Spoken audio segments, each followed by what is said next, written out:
নবী সাল্লাল্লাহু আলাইহি সাল্লাম মাটি নাকি নূরের তৈরি, তা মানা কি ইমানের জন্য আবশ্যক? ভাইরা আমার, আমি সব জায়গায় এই কথা বলি, নবী করিম সাল্লাল্লাহু আলাইহি সাল্লামকে আল্লাহ তাআলা কি দিয়ে তৈরি করেছেন এটা আপনার জানার দরকারটা কি? আদার ব্যাপারীর জাহাজের খবর নেওয়ার তো কোনো প্রয়োজন নাই, নামাজের খবর নাই, রোজার খবর নাই, হক হালালের খবর নাই, নবী নূরের তৈরি না, মাটিতে এটা নিয়ে মারামারি করতে করতে শহীদ হয়ে যেতেছে।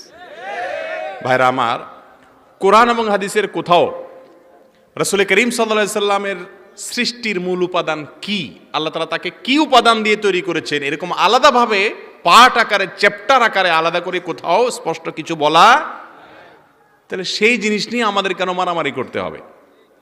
তবে এটুকু ঠিক, নবী সাল্লাল্লাহু আলাইহি সাল্লাম মানুষ ছিলেন নাকি ফেরেশতা ছিলেন? মানুষ ছিলেন।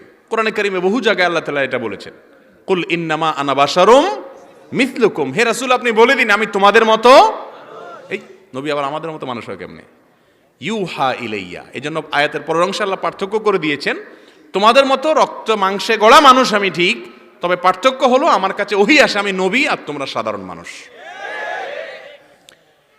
আমাদের যে সমস্ত ভাইরা মনে করেন নবী করিম সাল্লাল্লাহু আলাইহি সাল্লামকে মাটির তৈরি বললে ওনার অপমান হয়, মাটি একটা তুচ্ছ জিনিস, নূর মানে লাইট, আলো, এটা দামি জিনিস, তারা নবী সাল্লাল্লাহু আলাইহি সাল্লামকে নূরের তৈরি বলেন এই জন্য যে নবীর মর্যাদা নাকি এতে কি বৃদ্ধি পাবে। মাটির তৈরি বললে অপমান হয়ে যায়, মাটি ছালি এটা কোনো একটা জিনিস হলো? ভাইরা আমার, আদম আলাইহিস সালাম কিসের তৈরি ছিলেন? এই ব্যাপারে তো কোনো দ্বিমত করার সুযোগ না, কারণ কোরআনে আল্লাহ তাআলা উল্লেখ করেছেন কি দিয়ে তাকে তৈরি করেছেন। খালাকতাহু মিন নার ওয়া খালাকতাহু মিন তিন, খালাকতানি মিন নার ওয়া খালাকতাহু মিন তিন। আদম আলাইহিস সালামকে মাটি দিয়ে তৈরি করেছেন, এটা কোরআনে স্পষ্ট আল্লাহ উল্লেখ করেছেন।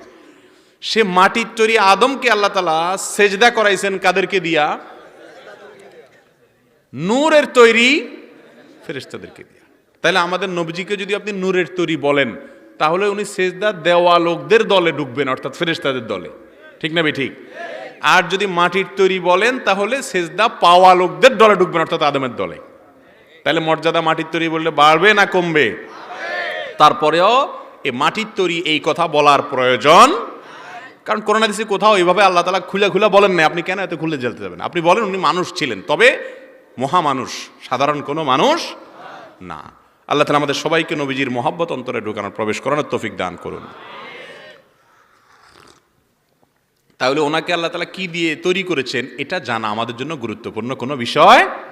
আসল বিষয় হলো আমাদের প্রিয় নবী সাল্লাল্লাহু আলাইহি সাল্লাম কি বলেছেন, কি করেছেন, সেই কথাগুলো আসল বিষয়। তাকে আল্লাহ কি দিয়ে বানাইছেন এটা আমার জানার বিষয় না।